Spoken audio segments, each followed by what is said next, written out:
Welcome to At Issue. I'm H. Wayne Wilson.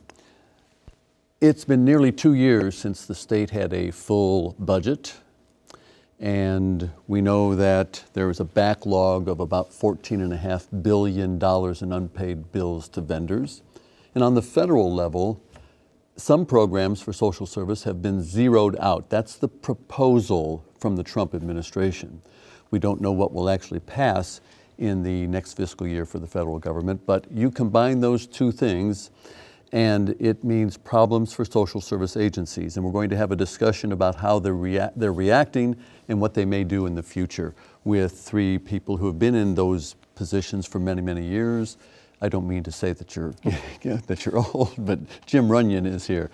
Jim is a vice president at Easter Seals, but more importantly to this conversation, he is the chair of the Illinois Partners for Human Service. A 25 words or less explanation of that. So we're really a coalition of about 825 different human service organizations from across the state. Our primary focus is advocacy, and it's really about what we share in common, which is our relationship with the state of Illinois. And also joining us for the conversation, McFarland Bragg. McFarland has been the longtime president and CEO of the Peoria Citizens Committee for Economic Opportunity, which oversees, some people might not be familiar with that phrase, but they might know Community Action. Community Action, correct. And also joining us is from Mid-Central Community Action, where he's the Resource Development Director and Director of Community Engagement. Matt Dratt is here. Thank you for joining us. Thank you, Wayne. And you serve 2 counties? McLean and Livingston counties, that's correct. And for you, McFarland, you serve? Just Peoria County. Just Peoria? Yes. And we begin the conversation with let's talk about Illinois Partners, because its goal is to fund levels that reflect the needs of Illinois residents and the true cost of providing quality services. That's the goal. Right. How are we doing? Well, not well. I mean, at the state level, we are paid slowly for the services that we provide, and the rates at which we provide services, by and large, haven't changed in more than a decade. And so it's very difficult to say that the state is living up to its obligations to really address the needs of those who are at risk inside this community, and to support those of us who, through our nonprofit work, have dedicated ourselves and our employees to fulfilling that need. The grand bargain that was entered into many years ago was that human service organizations, non-for-profits, would take on that work and thus save the state large amounts of money by not having to hire its additional state employees. It was a good bargain if what had happened over the years is that the state had continued to treat us as partners, and if the state had fully funded what was needed in order to address those very specific needs of persons all across the state. McFarland, he talks about not receiving full funding for services. Can you give us some examples of how that's impacted your programs? Sure. When the stopgap budget was approved, most agencies thought they were going to receive 100% of their allocation. That was not what took place. Most of the agencies the funding level was reduced by 65%, which created a significant challenge for us in terms of being able to manage those programs. A lot of agencies went out and secured a line of credit thinking that we would be made whole at 100%. That didn't happen. So you still have agencies now trying to make up that 35% shortfall. Same for some examples of how that's impacted Mid-Central? You know, as a community action agency, you know, we share much in common with the folks here in Peoria for those same kinds of services. I think what is unique about one of the things that Mid-Central Community Action does in McLean County in particular is our countering domestic violence services, and a complete lack of funding for those kinds of programs that think, not just key in the way they help survivors of domestic violence, but we are talking about, in many circumstances, our inability to deal with generational problems, and this is not a problem that's going to go away anytime soon if we can't, and in particular, work with young people at the elementary school level with our Youth Services Advocate, which is a program that we've had to severely curtail. We're not going to make fundamental changes in the lives of people in McLean County unless these programs are not only funded, but funded to the level at which is necessary over the long term to make these changes. McFarland, what I hear Matt saying is that we can, to use the phrase, we can pay now or we can pay later. So these people that aren't getting the full services that they should be getting now are going to have to call upon society in some way, shape, or form in the future. That becomes the challenge because, you know, if you're trying to take care of your family, if you're trying to make sure that they eat, have a roof over their head, you're going to do whatever it is you think is necessary for survival. And oftentimes that makes people make decisions that end up actually negatively impacting their circumstance.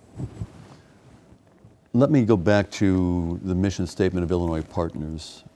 It supports adequate funding, and you're an advocacy organization, We right? really are, yes. And you support adequate funding that, one, keeps pace with demand, two, provides timely reimbursements to providers, and three, covers the full cost of efficient service delivery. We've kind of touched on all these, Yeah. but you're advocating for those, and the state is your primary partner, can I say that? Yeah, it really is. And they're failing. Pretty miserably at this point. But that doesn't mean that we are going to limit or stop advocating for the state to be that good partner. I mean, we're now 2 years into not having a budget, but that doesn't mean everything was rosy and wonderful leading up to that point either. We've now gone through decades here in the state of repeated cuts to human services. You know, in the last several years alone, we've seen almost 29% cuts.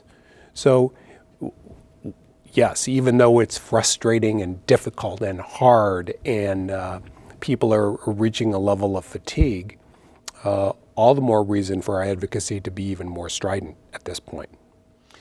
Let me ask both McFarland and Matt, can you give me some examples of programs that have either been eliminated because of the lack of state and or federal funding, or have been severely reduced? For us, several years ago, we were forced to eliminate our senior meals program, which provided a nutritious meal for seniors 5 days a week. We were losing at the tune of about $70,000 a year, which we had to support with our corporate dollars, and we just couldn't afford to do that anymore. 2 years ago, in 2015, we had to shut down our energy assistance and weatherization programs. We laid off 10 staff people. We lost 3 of those individuals who either left town or found other employment. So those are the kinds of things that we've had to retract. And Matt? You know, in particular, our focus on financial stability services, when we talk about giving people an opportunity to create a more secure financial base for themselves, have been fairly significantly impacted by the state budget issues. And these are programs that are much more proactive in nature. When someone comes in, for example, for energy assistance, we provide them an opportunity to look at their overall financial stability to see whether there are steps that they would like to take, goals and objectives they'd like to create for themselves to get out of emergency mode. Oftentimes people are in emergency mode for so long, it's really a chronic problem. And so, you know, when we look at proactively working in a holistic way in the lives of individuals and families in our community, when programs get cut or funding gets cut in those kinds of programs, we're really just putting a Band-Aid on really and someone who's had their arm amputated. Right. It's just not ever going to help. Do you, when we talk about these programs, this is not a case of, well, I'm going to help you with this particular aspect or that particular aspect, and then you're good to go. There's more of a, we follow this and we try, as Matt was referencing, we try to get them back on their feet. We try to do a better job of case management because oftentimes a lot of these individuals don't have just one issue. As Matt indicated, they may have a myriad of problems, and so because we take care of the utility bill for a short period of time, if their home needs to be weatherized, if the facility is not energy efficient, that's just more resources going out the window. We have a serious hunger insecurity, food insecurity problem in Peoria. So at any point in time, given the month, folks will run out of food, so they come to the pantries that we help support through our food bank, because what they're making, and again, a lot of these individuals have 2 or 3 part-time jobs, and there's only so far you can stretch resources. Jim, because there are 825 different agencies across the state belonging to Illinois Partners, are there some that have ceased to exist? There have over this last 2 years in particular, but it's still not common. As we've talked earlier, human services are used to making do, and we're dedicated to serving those that we serve. And so, we've often been criticized for making do too well. So what do? We deplete our cash reserves. We open up additional lines of credit. We furlough some employees. We cap our 401ks. We do all of the things that we need to in order to stay open, try not to have to cut services, try not to have to lay off folks. And so most folks have been fairly successful at doing that up to this point. There have been some that have closed. Most noticeable, or probably the most close by, is the closing of mental health facilities in Jacksonville that happened in the last few weeks. There have been others, and everybody is making every effort to make sure that there are not more. However, we're all in a much more weakened place at this point. So should we go into the summer, should we get into the fall and there's still not a budget, you're going to see, not like dominoes falling, but you're going to see very stressed organizations begin to have to decide, am I going to keep my doors open? Am I going to have to completely eliminate whole lines of their services? Let's take that broad perspective and narrow it down to the 2 community action agencies. Do you have a line of credit? Yes, we do. So you're borrowing money to provide services? Yes, and the killing part for me is when we go borrow that money, we have to pay the interest out of your corporate dollars. You can't use grant funds to pay the interest. Does that make it more difficult when you go to a corporate or a private individual who wants to support your programs and they want to know specifically, well, what are my dollars going to? And some of that might go to interest?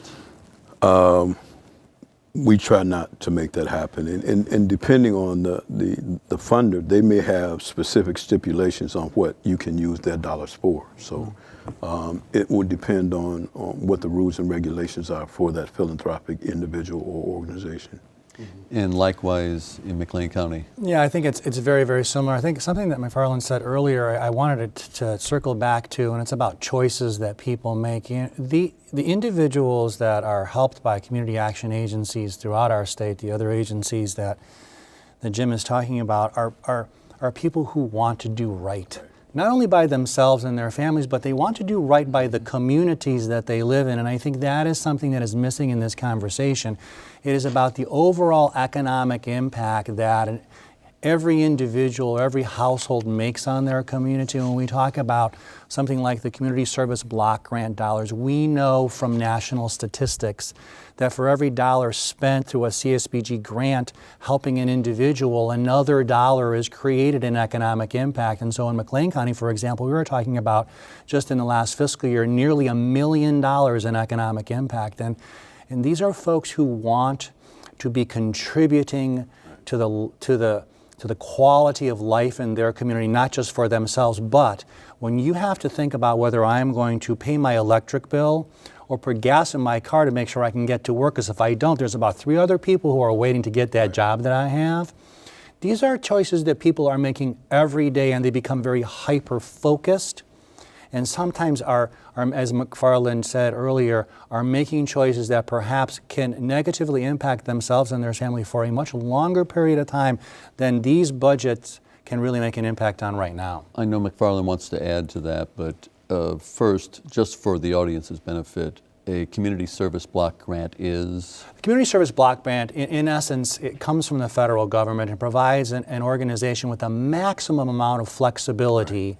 Its purpose is to allow a community to choose the best way to help individuals throughout the economic strata make the biggest difference in their households. And that, I think, when we look at, and we haven't had an opportunity to talk about, when we look at the proposed FY18 federal budget, these are the programs that are being zeroed out, millions of dollars being lost to communities. And I think there is an inherent lack of understanding in the proposers of the federal budget about what these kinds of these grants and these funding really can do for a community. Let's talk about zeroing out, but first I wanted to give you an opportunity to follow up on Matt's I think comments. one of the things that Matt said is the community services block grant dollars are the most flexible resource. What it does is allow you to design those programs and services that are going to have the most meaningful impact on your community. One of the things that we did this year in revising our CSBG work program, 2 years ago we made an application to the Department of Health and Human Services for health professions occupations. We know based on our research and preparing that application in the Peoria and surrounding community, there are some 2,000 vacancies in the hospital community, a number of different positions from CNAs to anesthesiologists. And the purpose of the funding was to not only fill that gap, but also allow individuals to take care of their families. So you may start as a CNA, but we have a progression ladder that will allow individuals. Right now, in the Peoria community, the hospitals lack respiratory therapists. So they are actually training LPNs to become respiratory assistants. So the main thing we've got to do to address poverty and other issues in our community, we've got to find meaningful employment for individuals which allow them to take care of their families.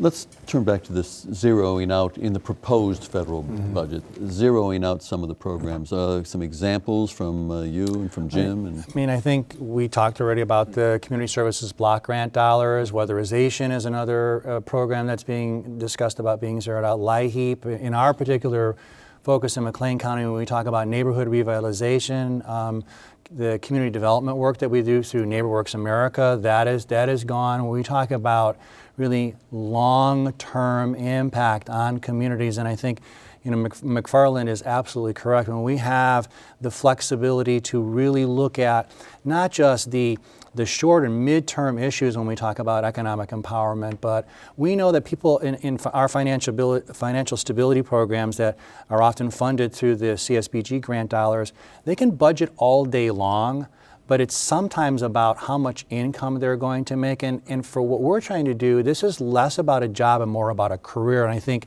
McFarland's example about moving people along the continuum, we know that in McLean County it takes someone 70 plus hours a week making minimum wage just to break even. Minimum wage jobs are really, we need to move people out of that into much higher paying jobs, and those jobs are out there. 70 hours a week, and that's without benefits. That's without benefits. And often, and McFarland's absolute, that's often 2 or 3 part-time jobs. Right. At Mid-Central Community Action, we focus on what we call the 4 healthies: healthy relationship, healthy finances, healthy homes, and healthy neighborhoods. Those 4 healthies are interconnected in such a way that these programs make the biggest difference in the lives of individuals. Jim, with regard to the federal budget and zeroing out some of those areas, I'm sure Illinois Partners is taking a look at that, and that's not what will eventually pass, but Right. where's the concern with that? Well, and I'd broaden this just a little bit. You know, it's not only senior meals and other programs as well, but you know, much of the debate is on healthcare right now, and so the whole debate inside retaining and improving the Affordable Care Act or replacing it with the Americans Health Care Act, that has a huge impact on, and it is all, as we've been saying, all interconnected. They're not separate buckets that we can separate out and say this, we can compartmentalize that. The healthcare issue is completely separate from what these two gentlemen have been talking about. It is all interconnected. And even if we can kind of shore up a wall here, healthcare can send it all crashing down again.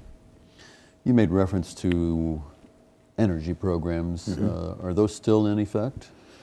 Yes, but the governor in Illinois, the state supplemental funding for energy assistance, there's a plan now afoot to sweep those dollars to help pay other state bills. That's $165 million. And that would mean, He would use those dollars to pay some of that $14 billion that we're in arrears with right now. and you might get some of that, trying to be positive. But so you would essentially close down all those programs? If they stop funding them, yes. And likewise in Livingston and McLean County? Thousands of people are receive LIHEAP benefits annually, and this is, and again, I think there is a misconception that the individuals who connect to a service like the low income home energy assistance program are doing so for nefarious reasons. That is just not the case. I mean, people want really to be able to be independent financially, but we're talking about folks who are having to make very serious decisions. And I mean, I'm reminded of a young family with a child who was in ICU. And they now have to bring this young child home with specialized medical equipment, but their electricity has been turned off. So they can't. So their child has to stay longer in the hospital, and it's only because of a program like LIHEAP that they are able to get the power turned back on again, and then become more stable from an energy efficiency perspective, and then bring that young child home who really is going to thrive in a much more effective and efficient way at home rather than being in the hospital. Let's talk about a very similar topic, and that is rehabilitation of homes. You used to participate in the home rehabilitation program? Yes. And Yes. why do you no longer do that? Basically, it was a staffing issue for us. When we had to cut back on staff for our weatherization and rehab programs, I didn't feel we could prepare an adequate application and actually carry out the goals and objectives of the grant. So we passed on it for this year. Plus we have the blight reduction program that we're doing in partnership with the city. We've got to demo 22 properties on the south side of Peoria. So we were just stretched too thin. And that's because you've laid off people in the past, and you're Yes. you're doing a lot with fewer Less. people. Yes. Likewise, I mean, we're in a little bit of a different situation in McLean County. We are part of the West Bloomington Housing Collaborative, and through the funding that we received from the Illinois Attorney General's office, our home rehabilitation program is moving forward at least for the next 6 months. Right. So we have fairly stable, but again, a program elimination like the Neighborhood Reinvestment Act at the federal level in FY18 is going to really stop not just the individual home revitalization, but the revitalization of neighborhoods in our community. We know that if an owner-occupied home on a block has a family, an individual living in who is stable financially, who is stable relationally, socially, intellectually, they can be a contributing member to the lifeblood of that block and that neighborhood and that community. real briefly, Jim, very quickly, I mentioned at the outset of the program $14.5 billion in pending bills for the state of Illinois. Is that it goes deeper than that. It does. You know, we've seen another $6 billion in unpaid bills that are being held at the state agency level. So we're looking at minimally $20 billion in arrears, and without a budget by the end of this year, it will exceed $25 billion. And that is starting to approach 2/3 of what an annual budget in the state would be, depending on what kind of tax Exactly. rate there is. It's about $37 billion. Right. We could have $27 billion in unpaid bills. Absolutely. And with that, we'll let you continue the conversation at home, and we'll say thank you to Jim Runyon of Easter Seals and the Illinois Partners, and also to Matt Dratt, who is with Mid-Central Community Action in Bloomington and also serving Livingston County. And also saying thank you to McFarland Bragg, who's President and CEO of Peoria Citizens Committee for Economic Opportunity. Thank you all for the conversation. Thank you. We'll join you next time with another edition of At Issue.